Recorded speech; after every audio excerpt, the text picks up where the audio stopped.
के पास cardiologist doctor Kaushik विश्वास कोलकाता पीआरलिस से आए हुए हैं और इन्होंने आज से अपना काम शुरू किया और ये लगातार काम करेंगे। अब इनसे चर्चा में बैठना होगा कि कब कब आप आएंगे और मेरे ख्याल से ये शुरुआत अच्छी शुरुआत है और आगे भी हम लोग कुछ इस तरह की व्यवस्था करने जा रहे हैं।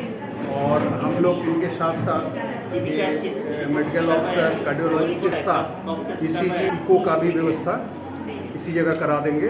थोड़ा सा हमको सहयोग कीजिए, थोड़ा सा साथ दीजिए, थोड़ा सा समय दीजिए बस। ज़्यादा दर्द होता है, छाती भार भरती हो बैठने में कुछ अभी चेस्ट पेन हो रहा है, दर्द हो रहा है, भारीपन है। जब बैठे रहते हैं और सोए हुआ रहते हैं तो कुछ प्रॉब्लम होता है क्या? चलने फिरने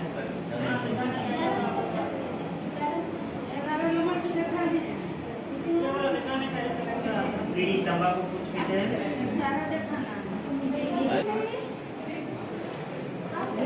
प्रेशर शुगर का दवाई देते हैं, प्रेशर ब्लड प्रेशर